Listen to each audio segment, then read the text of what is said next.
Continuamos con economía. Esta mañana ya nos acompaña Sergio Tricio, jefe del Departamento de Estudios de Forex Chile, para que ya proyectemos el comportamiento de las bolsas. ¿Cómo estás? Muy bien, Germán. ¿Cómo anda todo?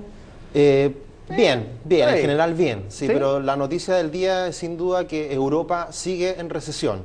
Se acaban de entregar en la madrugada nuestra todas las cifras de crecimiento en los principales países de la zona euro y puras malas noticias, que es un poco lo que ha sido la tónica en los últimos meses en Europa.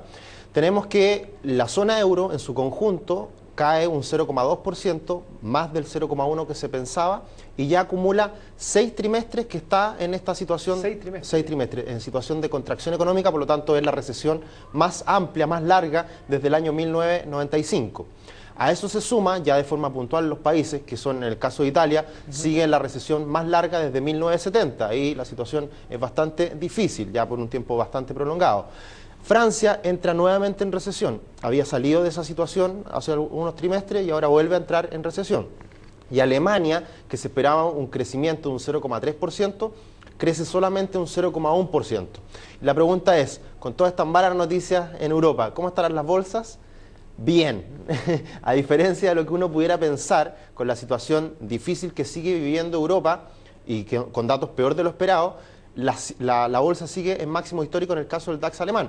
¿Y por qué? Porque esto, como ya hemos reiterado en ocasiones anteriores, unas malas noticias en Europa lo que hacen es más medidas de expansión monetaria, que es lo que todos queremos, lo que todo el mundo quiere, para que finalmente se restablezca la confianza, se potencie el crecimiento y de esa manera salgan las economías de esta difícil situación en Europa particularmente.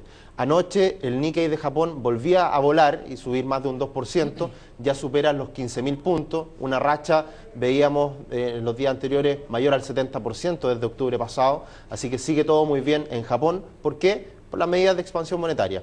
Y Wall Street ayer subió más de un 1% el Standard & Poor's 500, máximos históricos nuevamente. ¿Por qué?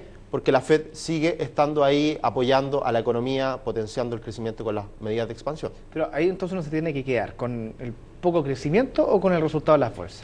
Lo que importa en este minuto, o lo que finalmente los mercados se anticipan, por lo tanto, un poco la conclusión de todo esto, y viendo también lo que está pasando con el euro, es el mercado ya anticipa que van a haber más medidas de estímulo de parte de Europa, y por ese motivo se puede pensar que ya quizás estamos tocando ese peor escenario en términos económicos para finalmente recuperarse en el futuro. Por lo tanto, lo que debe ocurrir, sí, y lo que anticipa el mercado, es que finalmente el Banco Central Europeo haga algo y siga bajando las tasas, siga tomando medidas para impulsar el crecimiento. O en general que las autoridades europeas también lleguen a esos acuerdos para no tanta austeridad, sí más procrecimiento. Que eso es lo que finalmente los mercados anticipan. Ahora, no ha ocurrido hasta el minuto y se ha demorado esas decisiones, pero eso es lo que finalmente debiera ocurrir para que finalmente Europa vaya saliendo de esta difícil situación.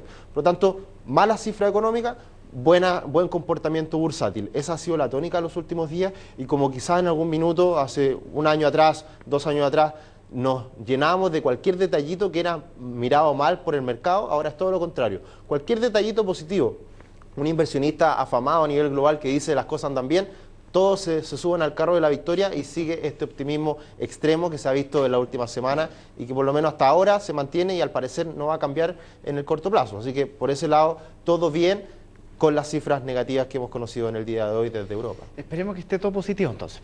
Ojalá que siga así, por lo menos eso es bueno para todos finalmente. Sí, aquí estés bien, Sergio. Listo, Germán, nos vemos. Listo, chao. Adiós.